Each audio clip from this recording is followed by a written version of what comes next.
Right now, on a mountaintop in Chile, a machine built from the world's largest digital camera is watching the sky do something no instrument in human history has ever documented. No camera has ever captured this much of the universe. This fast, this clearly.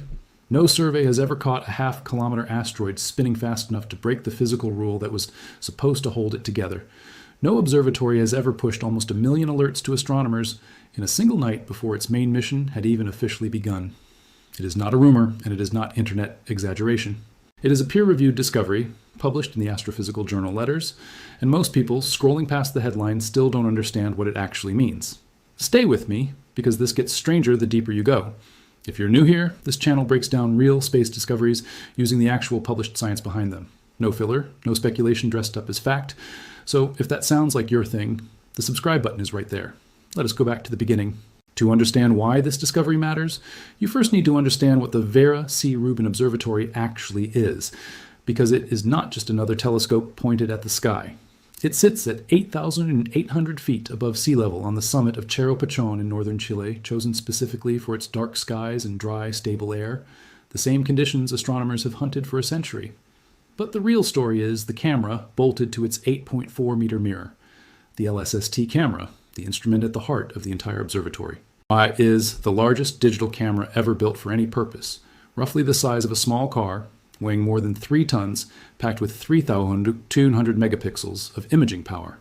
That is roughly the same number of pixels as 260 modern smartphone cameras fused into a single sensor. Every image it takes covers a patch of sky 7 times wider than the full moon. The project cost roughly $800 million and took nearly 2 decades to build, funded jointly by the National Science Foundation and the Department of Energy, because no single agency wanted to gamble alone on a telescope this ambitious. Here's the thing to understand about why astronomers wanted something this extreme in the first place, and it is not a straw man to say the old approach made sense for its time. For most of the last century, astronomers pointed telescopes at specific targets. A known galaxy, a known star, a specific patch of sky someone had a hypothesis about, and studied it in careful detail. That approach produced real, Nobel-worthy science, including the original observations by astronomer Vera Rubin herself, whose measurements of galaxy rotation in the 1970s provided some of the first strong evidence that dark matter exists at all. But a targeted approach has an obvious blind spot. You can only find what you already decided to look for. Anything unexpected, anything that flares, moves, or changes without warning, simply slips past unless a telescope happens to be pointed at exactly the right patch of sky at exactly the right moment. Rubin Observatory was built to solve that blind spot completely by photographing the entire visible southern sky, over and over every 3 to 4 nights, for 10 straight years. The formal name for that campaign is the Legacy Survey of Space and Time, or LSST. And the numbers behind it are the ones to remember because everything else in this story builds on them. 10 years, the entire southern sky, every few nights, and a camera sensitive enough to catch changes almost nobody else could see. There's a second piece of context worth having before the numbers start piling up, because it explains why Rubin was built the way it was. Older wide-field surveys existed before this. Projects like the Zwicky Transient Facility scanned large patches of sky repeatedly and found real discoveries of their own, but those systems worked with smaller mirrors, smaller cameras, and shallower reach into the faint end of the universe, which meant they caught only the brighter, closer, more obvious events. Rubin's designers wanted something categorically deeper, a system sensitive enough to catch faint, fast, subtle changes across the entire visible sky, not just the loudest ones. That is the actual engineering bet behind the $800 million and the 2 decades of construction, not simply a bigger telescope, but a fundamentally different scale of coverage, sensitivity, and speed stacked together in one machine. The first real proof that this design worked came not from the official 10-year survey itself, but from a quieter batch of test observations collected months before the main mission even launched. And what researchers found buried in that early data became the discovery that put Rubin Observatory in headlines around the world. Here's the number that matters: 1.88 minutes. That is how long it takes an asteroid called 2025 MN45 to complete one full rotation, according to a study published on January 7th, 2026 in the Astrophysical Journal Letters by a team led by astronomer Sarah Greenstreet of the University of Washington and NOIAR Lab. Read that again. Under 2 minutes for one complete spin. Translate that to something you can actually picture. If that asteroid were sitting on your kitchen table, it would complete a full rotation in less time than it takes to boil an egg. Except this is not a kitchen table object. This is a solid mass of rock, roughly 710 meters across, nearly half a mile wide, spinning on its axis fast enough that a point on its equator is moving at a significant fraction of a kilometer per second. Sit with that for a second, because here's where it gets worse. Astronomers have a long-standing rule of thumb for asteroids this size, sometimes called the spin barrier. Most asteroids larger than about 150 meters across are believed to be rubble piles. Not solid rock, but loose collections of boulders, gravel, and dust, held together by nothing stronger than their own weak gravity, the same way a sandcastle holds its shape, only because nothing is shaking it. The math on that model is unforgiving. A rubble pile asteroid spinning faster than roughly one rotation, every 2.2 hours, should fly apart, flung outward by its own centrifugal force, the same way wet sand slung off a spinning bicycle wheel scatters in every direction. That 2.2-hour threshold is not a guess. It is a well-tested prediction, and it has held up for decades of observations of smaller near-Earth asteroids. This is not a fringe theory that Rubin came along and casually disproved. It is one of the more reliable rules in small-body astronomy. And 2025 MN45 shatters it by a staggering margin. It is not spinning close to the spin barrier. It is spinning roughly 70 times faster than the threshold that should have torn a rubble pile apart, and it is doing so at a size, over half a kilometer, where researchers had never before caught anything spinning anywhere near this fast. According to Greenstreet's team, this makes 2025 MN45 the fastest rotating asteroid larger than 500 meters that anyone has ever found. This is not chaos. This is a single object quietly rewriting what scientists thought they knew about how large asteroids can be built. Clearly, this asteroid must be made of material that has very high strength in order to keep it in one piece as it spins so rapidly, Greenstreet said when the discovery was announced, meaning 2025 MN45 likely isn't a loose rubble pile at all, but something closer to a single, cohesive slab of solid rock, strong enough to survive forces that should tear apart anything held together by gravity alone. It was found alongside 18 other unusually fast rotators in the same early dataset, several of them spinning in under 5 minutes, all of them longer than an American football field. Here's the detail almost nobody mentions when this story gets shared online. This entire result came from just a month and a half of early test observations, collected before Rubin's real 10-year survey had even officially started. Think about what that means for what happens once the full survey runs for a decade. And it's worth being precise about what early test observations actually meant here. This wasn't the finished, fully calibrated survey machine running at full power. It was data gathered during April and May of 2025, while engineers were still commissioning the instrument, still working out calibration quirks, still months away from declaring the observatory ready for its real mission. A discovery this significant from a system that wasn't even finished being built yet is not a small footnote. It's a preview of a machine still working below its intended capability. Here is where this stops being an abstract asteroid statistic and becomes something that touches Earth directly. Every near-Earth asteroid we know about got added to that list because some telescope somewhere happened to catch it. And the ones we haven't found yet are, by definition, the ones capable of surprising us with no warning at all. Understanding how asteroids are actually built, whether a given object is a loosely bound rubble pile that might break apart under stress, or a dense cohesive slab of rock like 2025 MN45, is not a curiosity for planetary scientists in a lab. It is directly relevant to how humanity would ever attempt to deflect or redirect an asteroid discovered on a collision course with Earth, because a rubble pile and a solid rock respond completely differently to a spacecraft impact.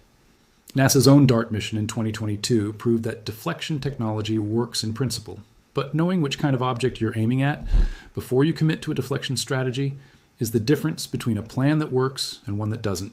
Building a machine capable of catching objects like this, though, was never guaranteed to work. And the path from blueprint to functioning observatory very nearly broke down more than once. The core engineering problem facing Rubin Observatory was never really the mirror, or even the camera itself. It was what to do with everything the camera would see. Each exposure from the 3D 200 megapixel sensor needed to be compared, almost instantly, against a reference image of the same patch of sky, pixel by pixel, to flag anything that had changed. A new point of light, a sudden brightening, an object that had moved. Engineers set an almost impossibly aggressive target. Every meaningful change had to trigger a public alert within 60 seconds of the image being taken, fast enough that astronomers anywhere on the planet could redirect other telescopes toward a fading supernova or a newly discovered asteroid before it vanished from view again. And the scale of that promise was staggering from the start. Once the full 10-year survey reached its planned pace, the system was projected to generate up to 10 million individual alerts every single night. Read that again. 10 million every night, each one needing to be captured, processed, and distributed inside 60 seconds, with no human being physically capable of reviewing them one at a time. That is where the real crisis lived, quietly, for years, largely invisible to the public. Raw image data had to travel from the mountaintop in Chile, across a dedicated fiber link, to a processing facility at SLAC National Accelerator Laboratory in California. Trip engineers eventually got down to about 7 seconds per image, but speed alone wasn't the hard part. The hard part was building software capable of telling the difference between a genuine cosmic discovery and ordinary noise, a satellite streak, a cosmic ray hit, a subtle imaging artifact, without a human ever looking at most of it, night after night, for 10 straight years, without the system ever quietly breaking down under its own data volume. Engineers ultimately built an entire ecosystem of independent software platforms called brokers, 9 of them, at final count, each using machine learning to filter, classify, and reroute the alert stream to different scientific communities, because no single team and no single institution had the computing capacity to do it all themselves. And even after the core system worked, actually getting the full observatory operational took far longer than anyone publicly promised. Full survey operations were originally expected to begin in early 2026. They didn't. Engineers spent additional months on checkouts and calibration that ran past every earlier public estimate, each delay a quiet admission that a machine this ambitious does not simply switch on and start working. It had to prove repeatedly, in real conditions, night after night, that it would not drown in the very data it was built to collect. Only after that proof held did the doors of the full 10-year survey actually open. Consider what failure would have actually looked like, because it wasn't an abstract risk. A supernova can brighten and begin fading within days. A gamma-ray burst afterglow can vanish within hours. If the alert pipeline lagged behind its 60-second target, even by minutes, astronomers around the world would lose their chance to point other telescopes at exactly the right patch of sky before the event faded past the point of useful study. Engineers weren't just building a fast system. They were building a system that had to stay fast, reliably, every single night for a full decade, without ever quietly falling behind and nobody noticing until a once-in-a-lifetime event slipped through unrecorded. That is the kind of failure that doesn't announce itself with an alarm. It announces itself months later when a scientist realizes a rare transient came and went while the system was choking on its own data. Here is what is happening right now in 2026. On February 24th, Rubin Observatory issued its first true scientific alerts to the global astronomy community, 800,000 of them in a single night, months before the official survey had even started, flagging new asteroids, exploding stars called supernovae, flickering active galactic nuclei powered by supermassive black holes, and stars whose brightness quietly rises and falls over time. That was the test run. On June 30th, 2026, the real mission finally began. The 10-year legacy survey of space and time officially started, and the nightly alert volume has been climbing toward its full projected pace of roughly 7 million alerts per night ever since. Every one of them, according to the observatory's own engineers, processed and distributed within 60 seconds of the moment the image was captured. In the first month and a half of test observations alone, before the survey even formally launched, Rubin's team confirmed more than 11,000 previously unknown asteroids, including 33 near-Earth objects that had never been cataloged before, and hundreds of icy worlds orbiting far beyond Neptune. Once the full 10-year survey reaches its intended pace, scientists expect Rubin to find that many new asteroids, roughly every 2 to 3 nights, a number that will, over the coming decade, triple the total count of known asteroids in our entire solar system, and expand the known population of distant trans-Neptunian objects by nearly a full order of magnitude. What most people are not seeing in the headlines about Rubin's discovery is that 2025 MN45 wasn't a fluke or a lucky one-time catch. It was the very first proof from barely 6 weeks of preliminary data of exactly how much this machine is about to change. And there is one date already locked into the mission timeline with total certainty, because it isn't a projection. It's simple arithmetic built directly into how the survey itself was designed. Rubin's legacy. Survey of Space and Time officially began collecting data on June 29th, 2026. According to the observatory's own published operations plan, the very first full annual data release, the moment the entire first year of observations, the very first complete map from this machine, covering the deepest, widest single-year astronomical survey ever conducted, becomes available to scientists everywhere on Earth. Everything Rubin catches between now and then, every asteroid, every exploding star, every flicker in a distant galaxy, is quietly accumulating toward that release, whether anyone is watching or not. Now, the part of this story that doesn't resolve as neatly as the headlines suggest, because real science rarely does. Exactly how an object as large as 2025 MN45 ended up spinning this fast is still not settled among astronomers, and Greenstreet's own team has been careful not to overstate a single answer. One leading explanation is that the asteroid is a genuinely solid, monolithic piece of rock, never fractured into a rubble pile in the first place, formed intact and strong enough billions of years ago to survive spinning this fast without ever breaking apart. The competing explanation is that 2025 MN45 was once a larger object entirely, shattered by an ancient violent collision, with this fragment inheriting an unusually rapid spin directly from the impact that created it, a scarred survivor rather than an original solid. Both explanations are physically plausible with the data currently available. Neither has been confirmed, and researchers studying the object have said clearly that more observations, tracking exactly how the asteroid's brightness and orientation shift over time, will be needed before anyone can say with real confidence which story is true. What most people sharing this discovery online don't say out loud is that we don't fully know yet is not a weakness in the science. It's simply where the science currently stands. Step back from this single asteroid for a moment, and a much larger pattern comes into focus. For most of the history of astronomy, discovery was slow by necessity. A single telescope, pointed at a single target, studied for months before anyone understood what they were looking at. Rubin Observatory represents something categorically different. Not a sharper eye pointed at a known target, but an entirely new way of watching the universe happen in real time, catching events nobody predicted, in places nobody was specifically looking. The asteroid 2025 MN45 wasn't found because someone suspected an impossibly fast rotator was hiding in the main belt. It was found because a machine photographed that patch of sky anyway as part of routine testing, and a team of scientists happened to notice something. The data itself was quietly screaming. That is the actual shift happening here, and it is bigger than one asteroid, or even one telescope. It is a change in how discovery itself works, moving from a model where humans decide what to look for, toward one where machines watch everything all the time, and humans scramble to keep up with what gets found. 10 million alerts a night is not a number designed to be comprehended by a single human mind. It is a number designed to be filtered, classified, and handed to teams of scientists and machine learning systems working in parallel, across continents, at a scale astronomy has genuinely never operated at before. Whatever gets discovered in the next 10 years, genuinely dangerous asteroids, unpredicted stellar explosions, evidence bearing on the true nature of dark matter and dark energy that Vera Rubin herself first hinted at half a century ago, most of it will not come from a single brilliant insight in a lecture hall. It will come from a camera the size of a small car, quietly doing exactly what it was built to do for 10 years straight, whether anyone happens to be watching that particular night or not. Most of what Rubin sees will never be looked at by a person at all. The genuinely strange finds, the ones like 2025 MN45, only surface because a human scientist eventually goes looking through the pile the machines already sorted, which means the discoveries this observatory becomes famous for may increasingly depend not just on what the camera sees, but on which small slice of an overwhelming flood someone decided was worth a second look. There is a name stamped on the side of that camera, and it belongs to a woman who spent decades of her career fighting simply to be taken seriously in a field that mostly didn't want her there.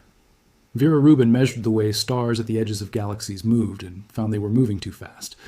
Fast enough that, by the physics known at the time, those galaxies should have flown apart entirely. They didn't. Something invisible was holding them together. Something with mass, but no light. Something she spent the rest of her life trying to convince a skeptical field was real. She never won a Nobel Prize for it, though many scientists believe she should have.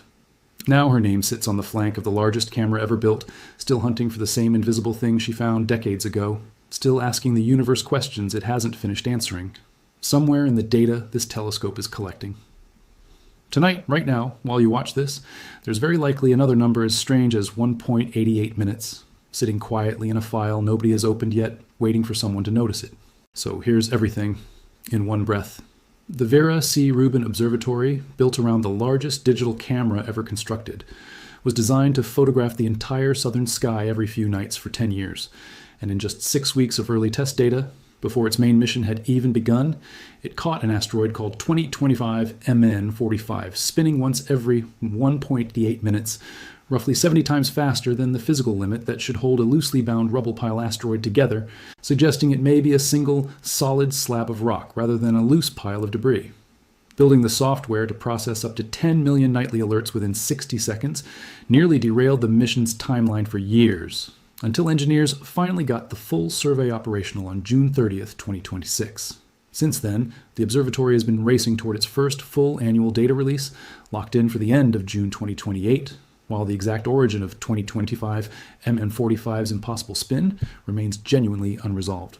If a story like this is the kind of thing you want more of, real discoveries, straight from the published science, no filler, hit subscribe and turn on notifications, because Rubin Observatory is going to keep making headlines for the next decade, and I'll be covering every major one as it happens. Here's the question for you. Given what this machine has already found in just 6 weeks of test data, are you more excited about what it finds in our own solar system, or what it finds looking outward toward dark matter and dark energy? Let me know in the comments. I read every single one.